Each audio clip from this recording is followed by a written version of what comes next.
era capaz de ir a trabajar, de llevar la casa limpia, de atender a mis hijas.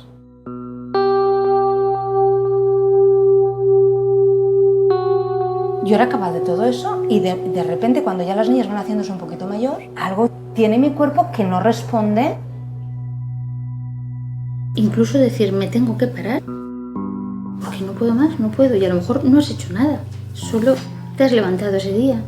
O levantarte ya con un montón de dolores, un cansancio horrible, que dices, joder, parece que en vez de acostarme a descansar me haya ido a hacer la vuelta al mundo.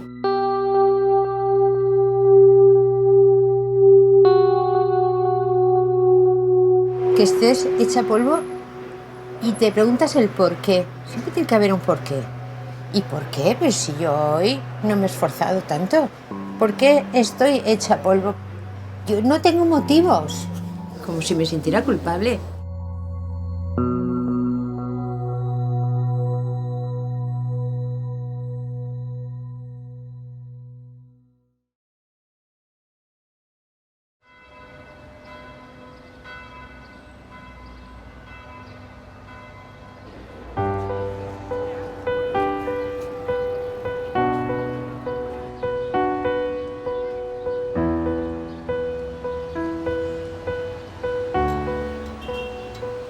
Es que yo creo que estoy pagando las consecuencias de un exceso, de hacerme a mí misma todo el tiempo y de no tener nunca fin.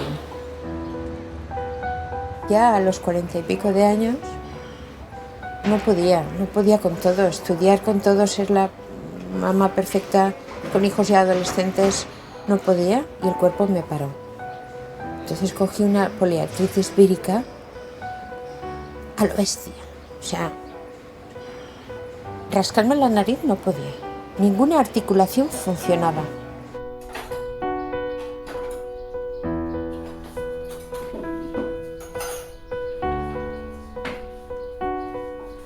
Cuando montamos la casa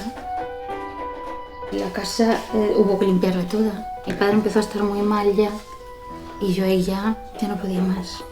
Yo me acuerdo limpiando la casa y decir, no puedo. Por ejemplo, las rodillas yo no las podía dejar en tierra. No puedo, me duelen horrores. Y los brazos igual se me agotaban. Tuve una depresión muy fuerte, que sin más la tuve, no sé. Era cuando me iba a venir a la casa, yo no asumía que me iba a venir. No sé por qué, empecé a pensar, uy, un foguer nuevo que tengo que aprender, un microondas nuevo, un no sé qué, ¿sabes? Se me hacía toda una montaña.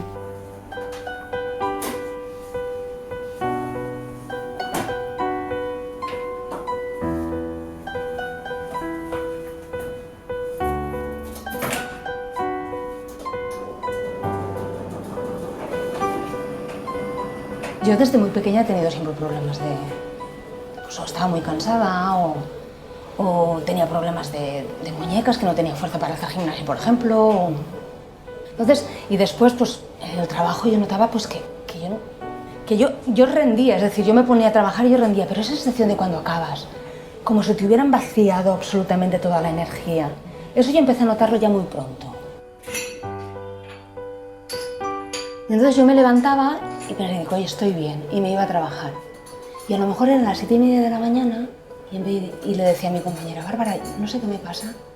Y entonces me tenía que coger porque es que me desplomaba. Y ahora me tenían que sacar. Yo he llegado a tomarme, por no querer dejar de trabajar, 8 Noroteles al día. Ya me los tomaba sin agua. Y pensaba, y digo, es que y no me da ninguna solución, ¿y cómo puede ser esto? Y entonces te hacían una prueba, te hacían radiografías, te hacían tal. Nada, no tienes nada. ¿Cómo que no tengo nada? Pues esto.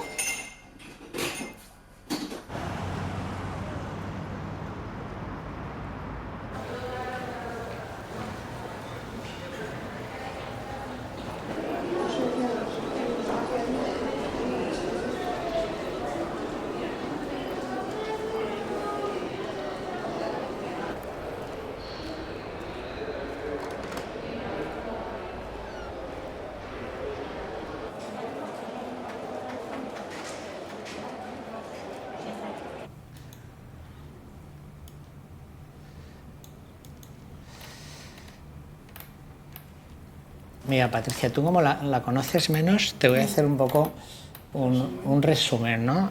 de la historia de Desamparados. Hace muchos años ella ya la enfermedad la venía arrastrando desde hacía prácticamente desde la juventud, ¿no?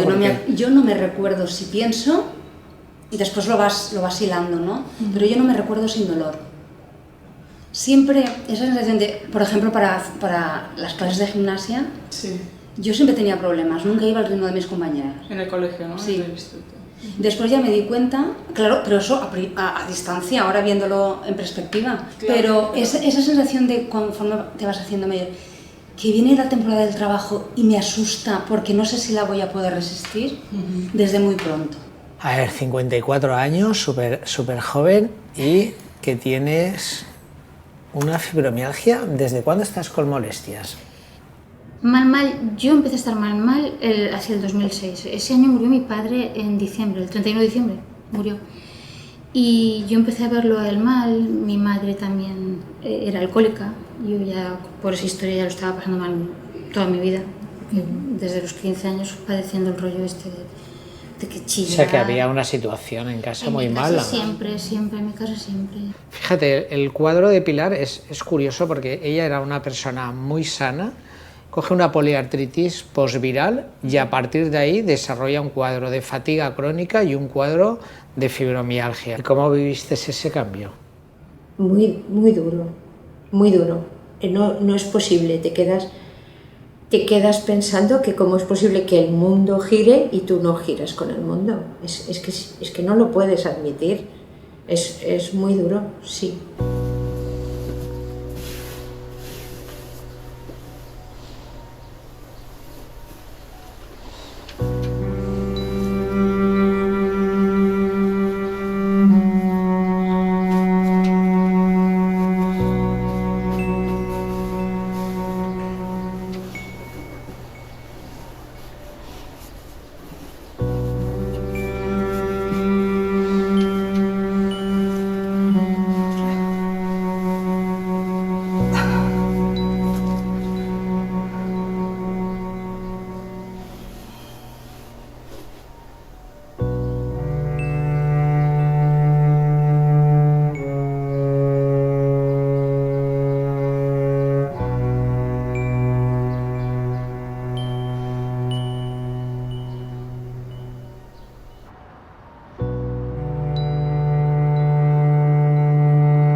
Yo me comparo con una moto roja, brillante, preciosa, de estar de carretera, la que siempre he ido a 200, y de repente un día se para, me miran, el carburador está bien, el motor está bien, los frenos de maravilla, hasta gasolina.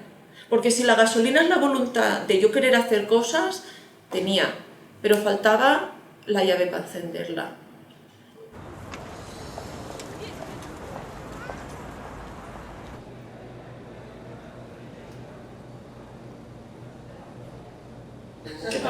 Hola, encantada. Yo contenta siempre que vengo aquí. ¿A Patri la conocías o no? Sí, de las jornadas. Ah, de las jornadas. Coincidisteis sí, en las sí, jornadas sí. de Me actividad. encantaron lo de las jornadas. Comentaba el optimismo y todo y yo me agarro a eso. Muy bien. Oye, tengo aquí un fallo en la historia que no me lo explico porque yo lo pongo siempre y no sé desde cuándo empiezas a tener el dolor. O sea, Yo hará 10 años. desde los 30 años, ¿no? Sí. Y empezó así... cuéntanos Y un poco empezó cómo fue. como de repente. Yo notaba un cansancio extremo, era más que cansancio. De hecho, hubo 4 días que no podía caminar Y yo acudí al médico y el médico me decía, no tienes roto nada, continúa. Y yo es que me canso de hacer cualquier cosa, de comer, el vaso me pesa, todo. Yo lo puedo hacer todo, pero con tanto sacrificio que es imposible. O sea que tú hasta los 30 años estabas bien. Yo estaba con una actividad, yo creo que frenética. Y yo es que podía dar abasto con todo. Y con puedes, todo. y puedes relatar un cambio brusco ahí en tu vida. Un cambio brusco que yo decía, de aquí a allá yo creo que no voy a poder llegar a caminar, caminando. Y no sabías por qué, ¿no? Nada. Lo curioso es que yo iba al médico y me decía, eso es porque te falta hacer deporte. Y yo, claro, me apunté a un gimnasio y la primera vez me tuvieron que sacar de la piscina, yo allí haciendo natación, porque la piscina era como si me hubiera absorbido por completo y mi cuerpo quería salir, pero extenuada. ¿Y todo esto cuando empezó, Cristina? ¿El qué? ¿El dolor, los síntomas? Yo cada vez me veo peor. El dolor empezó joven, pero no sé si es por las patologías que me entran después de las hernias y la cadera. ¿Joven qué edad es? Porque joven eres ahora, que tienes 43 años. No, yo ahora me considero una mujer de 80 y pico de años y estoy constantemente pensando en la muerte. Constantemente. Pues eres una mujer joven que tienes 43 años y que tienes que aprender a disfrutar del momento. Este es un poco el mensaje, ¿no? Y de tener una vida más, yo creo que más armoniosa, ¿no? y de menos. Claro, es que como voy a trabajar, hago muchos esfuerzos, pego un bajón, luego paro, tengo que recuperarme para el siguiente y entonces últimamente llevo unos caos tremendos.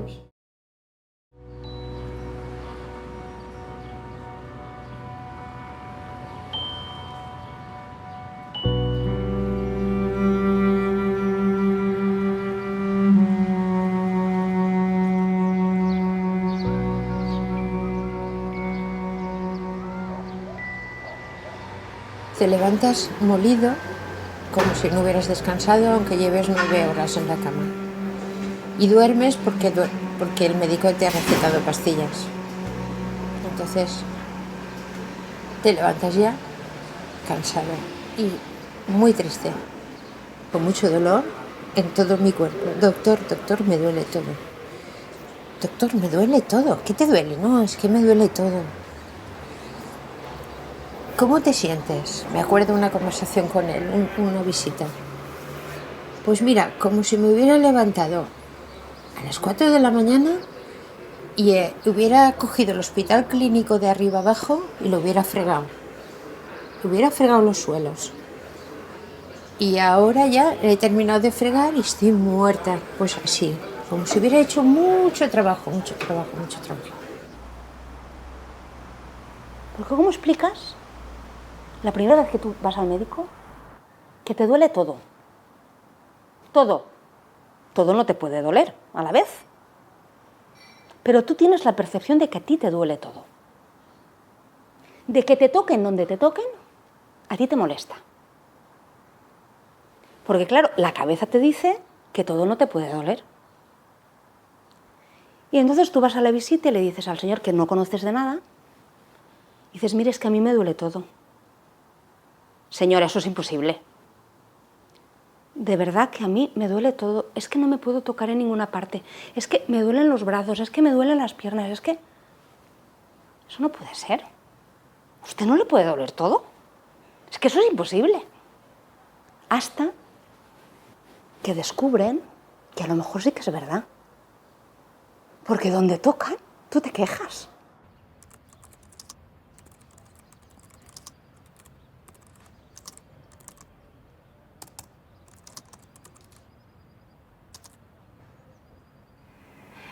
Soy Desiree Serrano. Tengo 43 años, 3 hijos y fibromialgia, entre otras enfermedades crónicas e irreversibles. Y pretendo describir parte de mi día a día para que quien lea esta carta entienda la situación que estoy viviendo. Me ha cambiado la vida, mis emociones, mis sensaciones, mis actividades.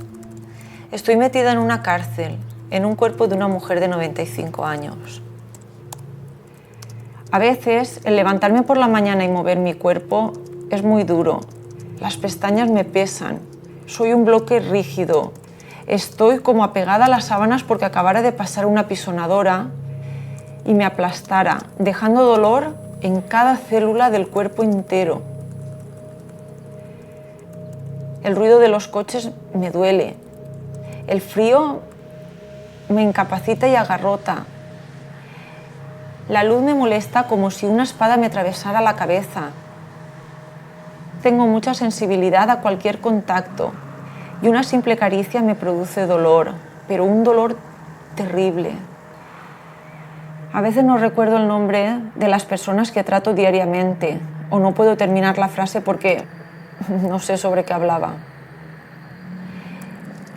Yo quiero vivir y vivir sana, pero me vence el dolor, ese dolor crónico, persistente, irresistible, severo y aterrador.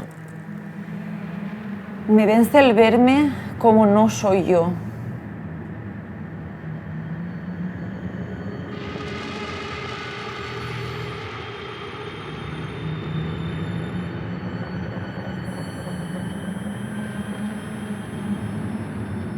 Hace unos años a los pacientes de fibromialgia se les consideraba o se las consideraba unas histéricas que exageraban mucho sus males y nos preguntamos si ha dado un vuelco esta consideración o todavía aún no. Y hay en muchos sitios que no se lo creen, que esto todavía está dentro de un cajón de neuróticas, que somos unas neuróticas y que estamos locas, tal cual. Y eso no es cierto. El dolor es real, la falta de energía es real, el no poder hacer las cosas es real, y tan real. Yo es que he tardado mucho en diagnosticarme, he ido a muchos médicos y no me diagnosticaban. Y yo estaba mal, pero como me dijeron que fuera el reumatólogo, fui a este señor que te digo yo que no me hacía ni caso, y es el que me dijo, pues como no tiene nada reumatológico, me tocó así, no sé a dónde sea, los puntos que tocan, fibromialgia. Y me mandó pues eso, el Prozac, y yo cada vez estaba peor, porque yo seguía tomando las otras pastillas, porque me iba al endocrino, ay, estas pastillas para tal, me iba al digestivo, estas pastillas para tal, otro para el colesterol, otro para los triglicéridos, otro para... Al final eran 20 pastillas o más. Y yo notaba que esas pastillas, yo no sabía si eran las pastillas, pensaba que era yo, que la fibromialgia me hacía eso. Y entonces yo me las tomaba, yo qué sabía. Tú has de creer en los médicos, si no crees en los médicos, ¿ya qué te queda? Pero al final aprendes.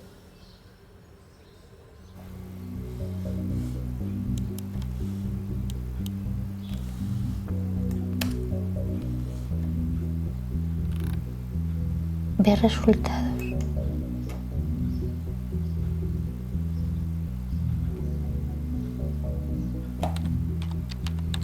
Imágenes. A ver.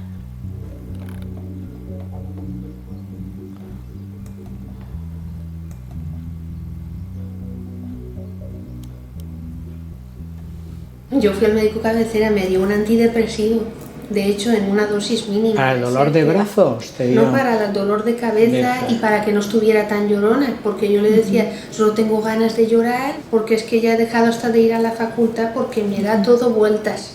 Estaba en la facultad y llegó un momento que ya no, por más que quería, no era podía. Todo debido al dolor, o sea, el dolor que El dolor se apoderó de tal manera que, vamos, en marzo tuve que dejar de ir a clase y me hizo gracia el psiquiatra porque me dijo, es que tú tienes una depresión.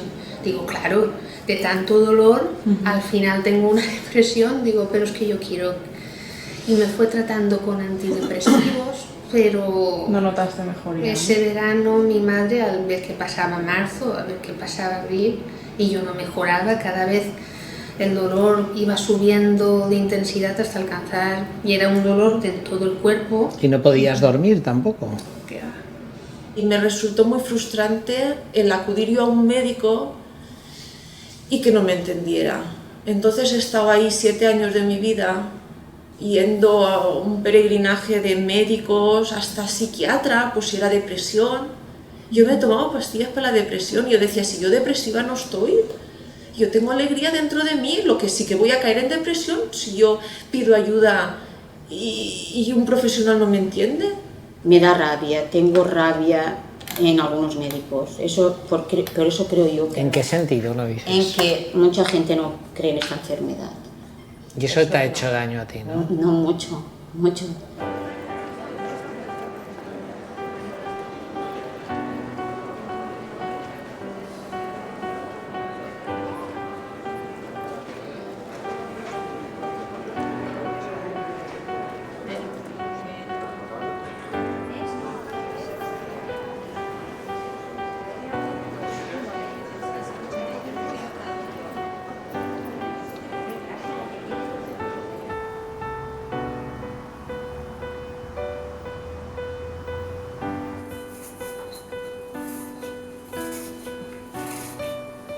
Te vas dando cuenta que cada día puedes hacer menos.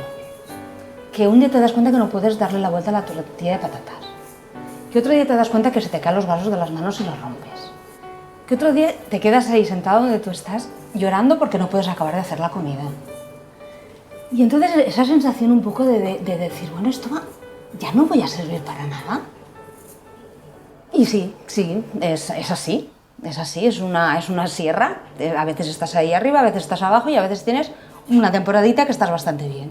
Pero claro, eso de momento tú no lo sabes, hasta que no vas averiguando y los médicos te van diciendo poco más o menos lo que te va a ir pasando, pues no entiendes nada.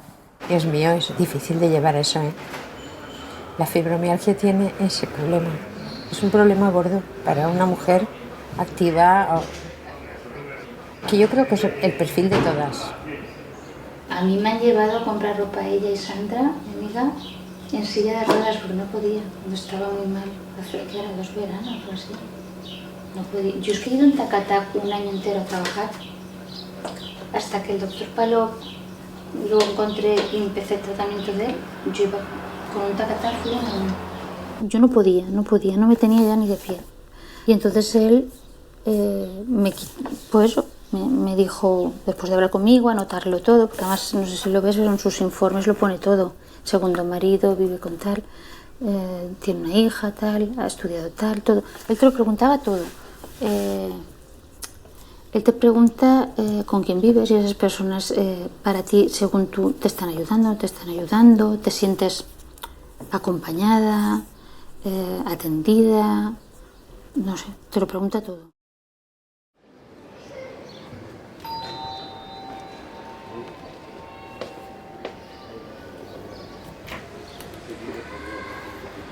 Mi chica.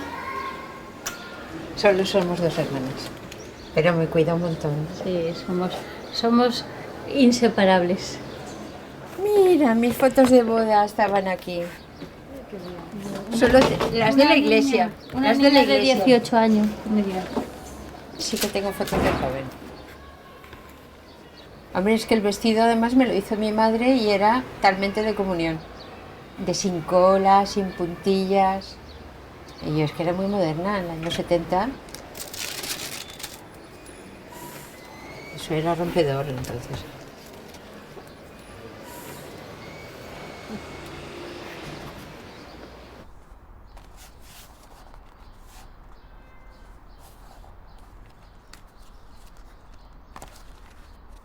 Yo es que era el trasto de la casa, ¿no? Mi madre, yo recuerdo haber estado en la tienda, llegar una señora y mi madre decir, mira, la meua yecha o la meua tonta, porque yo era tonta, no servía, no sé por qué, mi madre me tenía ese concepto ahí, pero es que aparte ya no me enseñaba a cocinar, no me enseñaba a limpiar, no me dejaba hacerlo. Yo decía, ay mamá, te riego las plantas. Ah, no, que tú no sabes. Uy, regar las plantas. No sé qué, es que alucinaba yo misma de lo que... Y aparte mi madre es que era un ser extrañísimo, de verdad. Todos nos olíamos que mi madre era alcohólica, pero saberlo, hasta que tuve 20 años no. Además que tenía unas histerias horribles, porque como estaba bebida, pues por ejemplo te hacía una paella y cuando estábamos todos allí, que mi padre llegaba de trabajar, habíamos venido del colegio y todo, te había hecho la paella, nos la cogía, nos la enseñaba y decía, ¿veis la paella? Se iba a la pila y la tiraba. y nos teníamos que ir al bar a comer, porque claro, ella estaba alimentadita del alcohol, pero nosotros no. Pues eso pasó infinidad de veces, cosas así. Nací en el 51, de padre obrero siderúrgico, pero pues era un perdedor de la guerra y desde la guerra arrastraba enfermedad, tanto de hígado como de pulmón. Mi padre no me ocultó nunca su problema político, su frustración, y además escuchaba la radio pirenaica y la BBC de Londres muy bajito, porque teníamos un vecino que era policía. Entonces era todo muy clandestino. Pero yo viví ese miedo a que te podían, a la represión hacia mí o hacia mi padre sobre todo. Y mi hermana mayor era delgadita y mal comedora. Entonces yo me acostumbré desde pequeña a ceder las cosas materiales. Si había un trocito de carne que no tenía grasa, era para mi teta. O sea, la pequeña cuidaba a la mayor.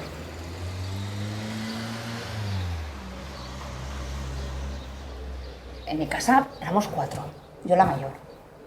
Y mi padre trabajaba en el campo, es decir, mi madre en el almacén de naranja y vivían mis abuelos nosotros vivíamos con mis abuelos. Entonces, la verdad es que dinero no sobraba para nada. Y esa sensación a lo mejor de exceso de responsabilidad, a veces, ¿no? Entonces acabábamos a los 14 años de estudiar. Y yo le dije, se lo planteé a mis padres, y digo, yo no voy a seguir estudiando, yo me voy a poner a trabajar. Y mi padre me decía que no, que yo tenía que estudiar. Que él me decía, el saber no ocupa lugar, así es que tienes que estudiar. Yo decía, mira, pues vamos a hacer un trato. Yo lo que sea lo hago por las noches, pero por el día, si encuentro trabajo, me pongo a trabajar. Y entonces al final, claro, tuvieron que ceder. Yo quería estudiar, era una obsesión. Y mi madre decía que yo no servía, que yo era tonta, que yo era inútil, que además era fea, que yo no... y que no servía para nada. De hecho, yo siempre odiaré que mi madre haya cogido todos los libros que yo tenía, me los haya tirado. Allí decíamos a la porcatera de los cerdos. Dije, yo no aguanto más. Yo o me caso, me divorcio, me voy, me largo. Digo, pues yo no aguanto más. Y mi padre entraba por la puerta y lo oyó y me suelta, pues si te has de ir, te vas ahora. Digo, vale. Cogí la cartilla del banco, que era con lo que vivíamos en ese momento, porque ya no teníamos tienda ni nada, y no volví. Ya no volví. Y fui a estudiar a un colegio privado, a la institución teresiana. Y ahí la religión. Entonces la religión me influyó mucho, pues, a querer ser útil, a darme y todo esto. Y cuando llegó la hora de estudiar, yo hubiera querido estudiar ciencias exactas, porque sabía que era buena en matemáticas, en física y en química. Tuve que renunciar porque mis padres pensaron que yo ya había subido muy alto. Pues yo, como era muy obediente, pues dije enfermería, que es para darme a los demás también y ayudar. Y bueno, eso, a partir de ahí, a partir de enfermería, y que además por voluntad propia pedí en el segundo año estar en psiquiatría, empecé a cuestionármelo todo. En psiquiatría me planteé muchas cosas y eso fue muy duro, o sea, una etapa muy dura. El cuestionarse la religión es como quedarse sin muletas y eso me costó muchísimo.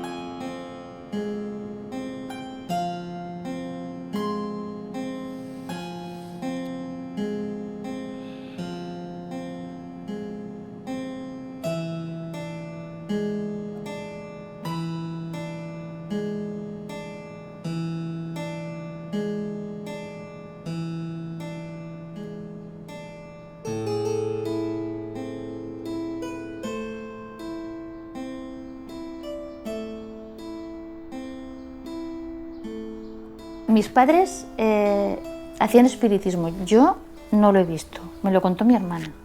Lo único que mi padre continuó toda su vida, pues él veía, cerraba los ojos y él veía, según él veía, a San Juan Crisóstomo, a San Cristóbal.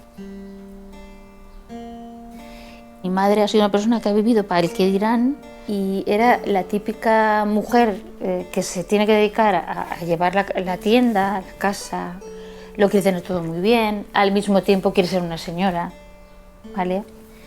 Y nos tenía que atender a nosotras le molestábamos. Entonces nunca ha sido feliz. Fue una persona desgraciada, se le murió el primer hijo, cuando tuvo el niño a las 10 y no sé cuántas horas. Un niño precioso porque me enseñó la foto y ella quería un hijo porque en aquel entonces aquí era importante para poder llevar los campos, para poder llevar el negocio, ser chico. Vamos, esta sociedad machista que hemos vivido y más en el franquismo, ¿no? Y para ella era muy importante y se le murió. Y luego ahí nacimos las dos, que ¿sabes qué dijo el día que yo nací, en el momento que yo nací? Pues resulta que nos tenían en casa, porque aquí no había, bueno, si había hospitales no los pagabas, era caro. Y estaba en mi casa y me tienen. Y entra mi padre a ver a mi madre y a ver a lo que había nacido, y mi madre le suelta: Pepe, mi padre se llama Pepe, qué empastre y qué desastre, otra niña. Eso fue mi llegada al mundo, ¿sabes? Si naces en aquella España, luego te llevan a un colegio religioso y te dicen que el ideal de vida es no mirarte al espejo, nunca. Y las que entraron un poco a ser teresianillas, que les llamaban, a mí me querían pescar, se ponían cilicios y cosas de esas. Es decir, odio a tu propio cuerpo, martirio a tu propio cuerpo. Y lo que te hace feliz es solo darte a los demás, pues es que eso, si además luego te haces enfermera, pues ya las has arreglado.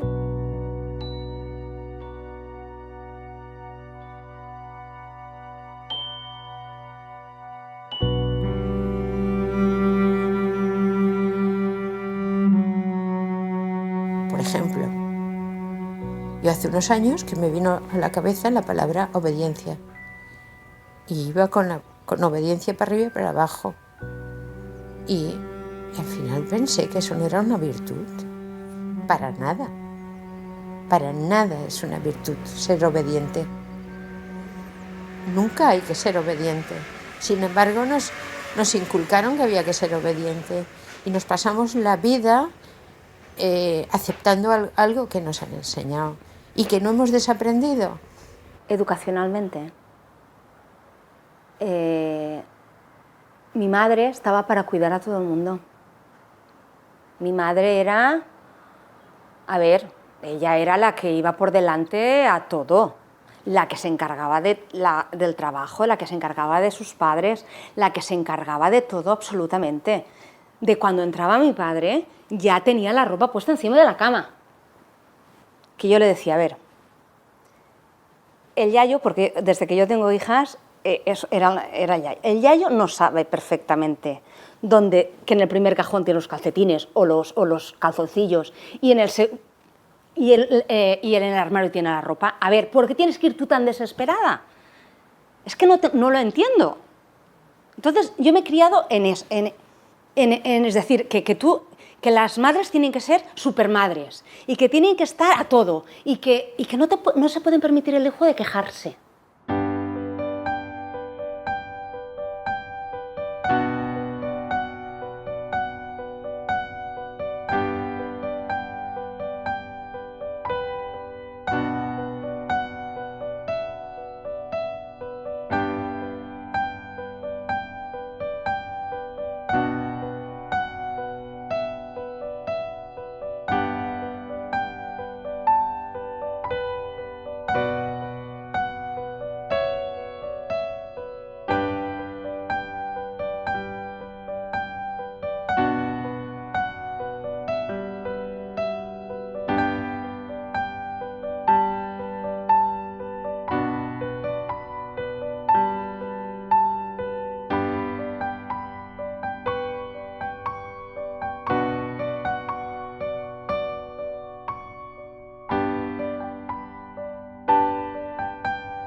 Y no solamente fue el cuestionamiento de la religión, sino el feminismo.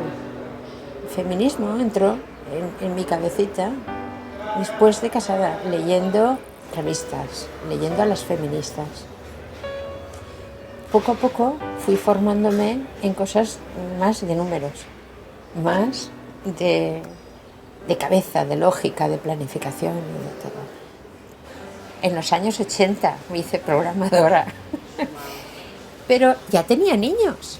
Mis hijos nacieron en el 73 y en el 75. Entonces tenía que ser la mejor madre. No podía fracasar como madre. No. Pero claro, ¿cómo se hace eso de ser la mejor madre? Siempre con exigencia, siempre. Porque yo no sabía cómo era ser la mejor madre. Pero nada, esforzándome mucho. La casa, no perfecta, pero ordenada y funcionando. La pareja con pelea, pero luchando por ella, siempre luchando por la pareja. Y queriendo ser buena hija. Y eso es un esfuerzo tremendo, tremendo. Luego, hacia los 40 años, vino a raíz de un curso de comunicación y de crecimiento personal, vino una crisis de autonomía. Hasta entonces no había sido muy autónoma, siempre pensando mucho en los demás y negándome a mí mismo. Y entonces vino una crisis de pareja, pues ahí estuvimos un tiempo que yo le decía, mira, soy una olla a presión, pero a todo gas. La tapadera está a punto de saltar. Yo te voy a contar todo lo que hierve. Si tú te puedes adaptar, mi camino ya no es el mismo. Si tú te puedes adaptar, vienes detrás de mí y te doy la mano. Pero sepas que no, o te adaptas o lo entiendes o sigues mi camino o no iremos, nos separaremos, porque ya no es posible. Yo ya he crecido y ya no es posible. Y él fue inteligente y se esforzó.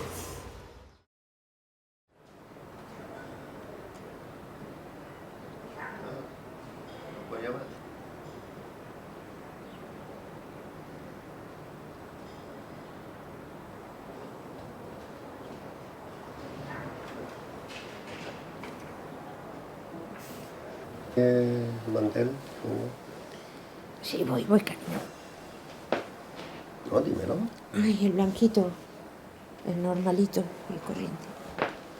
No, vamos a poner la casa de fiesta. ¿De fiesta? No. Ay, me cuesta ponerme recta. Cariño. ¿Quieres poner el otro mantel? Está ahí, ¿no?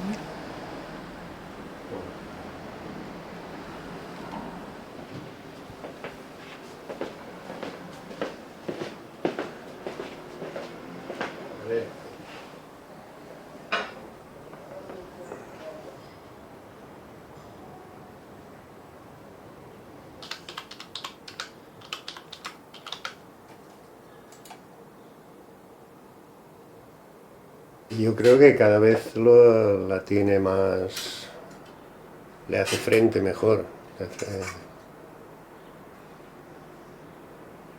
Creo que sí. Que domina un poco más la situación. Eso no quiere decir que a lo mejor la tenga desarrollada de forma más aguda, pero la actitud de ella la veo mucho más positiva, mucho más favorable. Ya no lloro por los rincones. Que al principio. ¿Y tú en tu papel de apoyador, cómo te has visto? ¿Cómo has evolucionado? Pues apoyando. No, posiblemente ahora lo asimilo todo mucho más que antes. Nunca he pensado que fuera una falsa enfermedad o que ella fuera quejica ni nada, porque en todos los órdenes es todo lo contrario. Jamás. Pero quizá lo comprendo mejor también porque tengo más información. Porque yo siempre le decía, dice, esto acabará con el matrimonio, esto no hay que lo aguante. Esto no se puede. Yo, en situación al contrario, te lo digo de verdad, yo no sé si me lo creería. Que de momento estés bien y de momento ya no puedas hacer nada, ¿cómo lo asimila el que te ve? Porque yo cuando estoy así, muchas veces le digo, ¿te duelen las piernas? Y él me dice, a mí no. Dice, pues echa a correr y no pares hasta que yo te diga. Porque la sensación de que yo he tenido siempre es que lo que hablábamos antes, que esto no se puede soportar, esto no hay pareja que lo aguante. Esto merma y se carga los pilares más firmes que haya. Y yo siempre he creído que llegaría un día en que él vendría y me diría, Amparo, no puedo más, y esto se acabó. Y eso lo tengo asumido, de que va a llegar ese día. Él se enfada muchísimo, dice que a mí él me quiere por lo que yo soy, no por lo que tengo, no, me quiere por lo que yo soy. Pero esto es muy duro, porque ni se pesa, ni se ve, ni se mide. Ni sabes cuándo vas a estar bien, ni sé dónde esto puede llegar.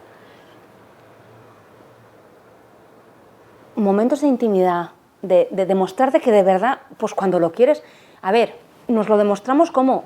Entregándonos. Es que no hay otra forma. Y no puedes. Y no te preocupes, no pasa nada. No puedes. No pasa nada. Eso, si para mí es costoso de decir, no puedo mostrarte el cariño, no puedo, pero es que tú no me puedes tocar, porque no hay ninguna parte de mi cuerpo que no me duela. Para él también es muy duro renunciar a algo tan básico y tan absolutamente bonito como es demostrarnos que nos queremos. Mi marido lo pasó muy mal. Mi marido lo pasó muy mal porque él sufría mucho, me veía a mí mal. De hecho, cada vez que me ve engordar un poco, me dice, dieta, que yo no quiero pasar lo que hemos pasado. Yo lo pasé muy mal, yo no quiero. Y mi hija, yo estaba tan mal que llegó un día aquí, sentada comiendo, a decirme, yo me voy a ir de casa, yo no aguanto más. Yo estaba muy mal. Yo no paraba de decir que yo me quiero morir, y yo de ahí no salía. Yo he tenido la suerte de poderlo entender, de que alguien me lo pudo explicar, de que Mónica lo vivió en aquella época igual que yo, y de poderlo expresar y de tener a alguien que quiso comprenderlo. Mi hermana también, todo mi entorno lo entiende. Pero porque he podido explicarlo. Hay gente que no lo puede explicar, porque a nadie se lo ha explicado y porque a lo mejor pues tienen más limitaciones o el entorno no les entra. Eso es terrible porque una mujer ha de ser trabajadora, eficiente, ha de llegar a todo, ha de ser muy buena madre. Mi suegra decía, hemos ido a casa de fulana, ¡ay, tiene una casa como los chorros del oro! Y claro, yo cuando venía aquí, aquí no, a la otra casa que tenía, decía, Dios mío, que mi casa no está como los chorros del oro, qué horror. Hasta que, quiero decir, estoy exagerando un poco, ¿no? Pero que perder ese rol, que es el de mediados del siglo XX y de después, y si a eso añadimos que llega un momento en que ni te entiende el marido, ni te entiende el vecino, ni te entiende nada, porque te tachan de vaga, eso es un infierno, tiene que ser un infierno.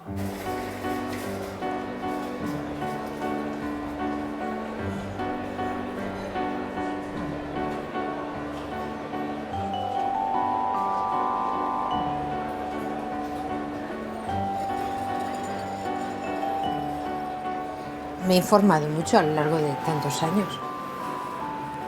y sé que si me quedo quieta, que es como mejor me encuentro, Ponme un poquito de ensalada, no mucha. Descansadita, estaré peor. No mucho porque yo no puedo llevar mucho peso. Vale, pues un poquito. mira, 4, 6. Vale. ¿Vale, cariño? Vale. Hace mucho que no vengo, no puedo venir.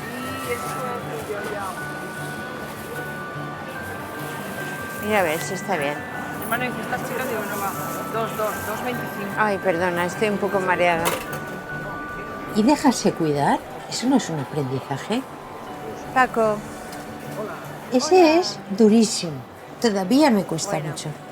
Y ya llevo años dejándome cuidar. Sobre todo por Andrés y Mónica. Y bueno, y la señora que viene a ayudarme. Eso es dejarse cuidar. Yo lo sé que me estoy dejando cuidar. No me llevo más porque no llevo carrito. Ya vendré, o ya vendrá Mónica. Pero cuesta mucho, que cuesta muchísimo.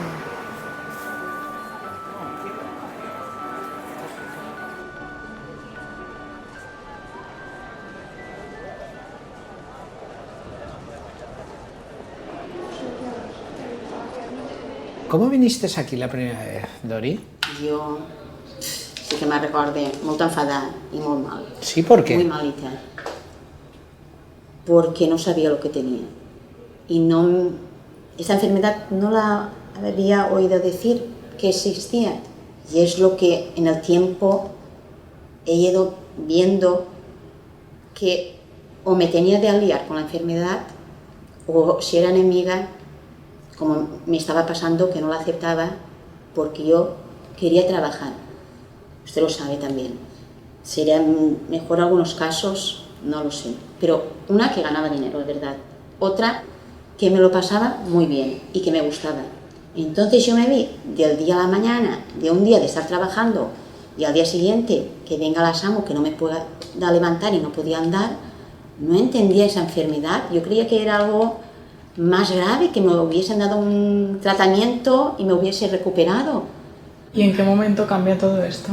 ¿En qué momento empiezas a mejorar? Cuando encontré al doctor. Cuando lo encontré. ¿Ya has mejorado realmente desde que vienes aquí? Yo tengo calidad de vida. Estoy mal, porque esta enfermedad te duele aquí, te duele allá, ahora la tú rodilla. sigues teniendo dolor, ahora tengo epicondilitis.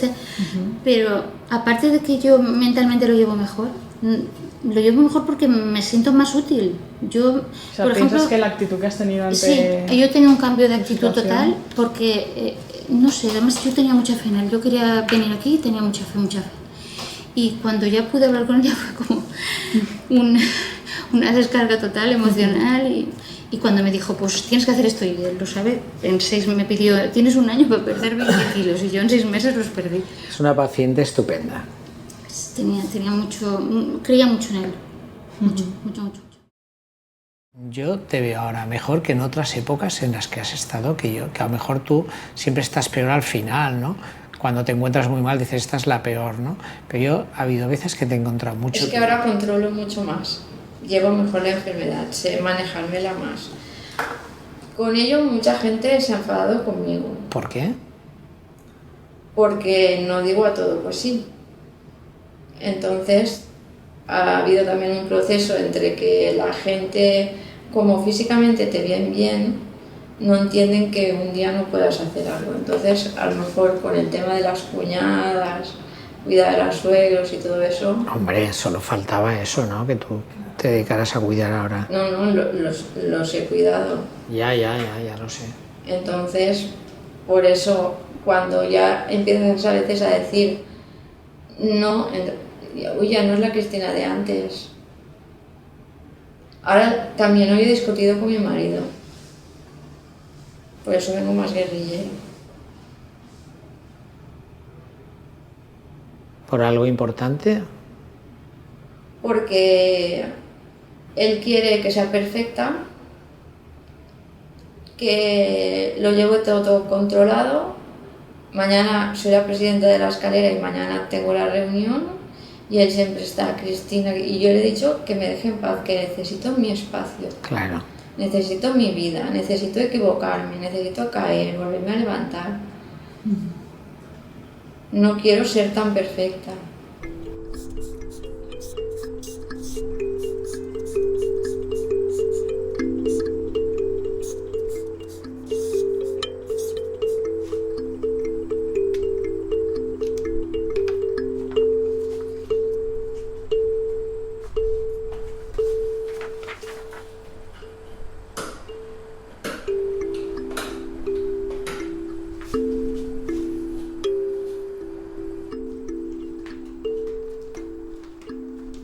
el tiempo, y yo llevo muchos años, te vas dando cuenta que el cambio empieza por ti. Es decir, yo no puedo elegir lo que me pasa, eso no lo puedo elegir. Y me he dado cuenta de que todo el mundo elige muy pocas cosas en la vida, muy pocas. Lo único que puedes elegir es el cómo te presentas o el cómo afrontas tú los distintos momentos. Entonces, yo he optado por elegir el cómo. A veces lo consigo y a veces no.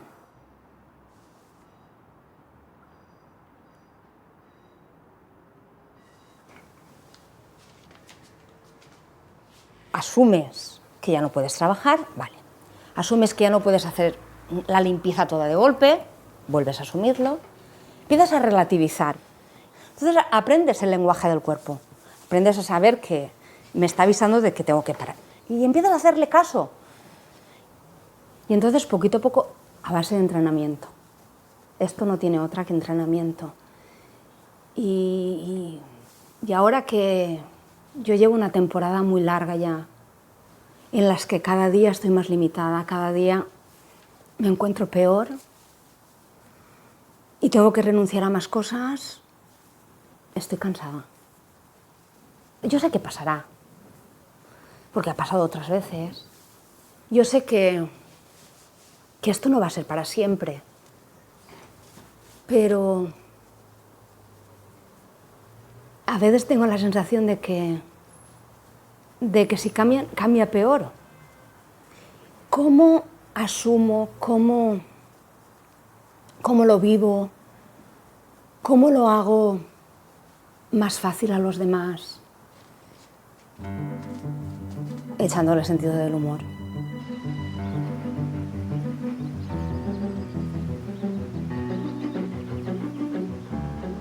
Cambias tus hábitos, cambias tu manera de ver la vida, cambias tu manera de sentirla. Porque lo que te has de concienciar es que tú tienes una enfermedad de momento incurable, que en un momento dado podría que se curara, no se sabe, igual no vivo para verlo, pero que de vivir con ella, y eso he de asumirlo, y que mi familia ha de vivir con ella, no solo yo, y a mi familia también le afecta. Entonces, si yo me lo tomo a la tremenda, ¿cómo lo va a tomar mi familia? Y ellos no tienen por qué pagarlo, o sea, no. Además, tengo demasiados motivos para vivir. Tengo mi hija, tengo mi marido, que lo quiero muchísimo. Mis amigos, tengo unos amigos geniales. Tengo gente muy maja, la verdad. Y eso vale más.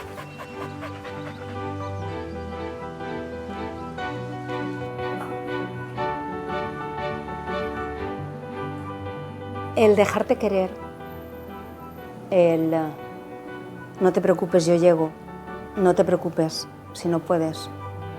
Y eso es un ejercicio de humildad que cuesta mucho, porque batallas contra ti misma y batallas contra todo aquello que tú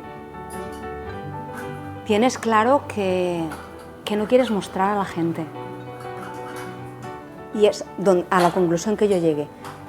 O yo hago mi vida y me muestro vulnerable y puedo hacer algo, o renuncio a todo y no me da la gana.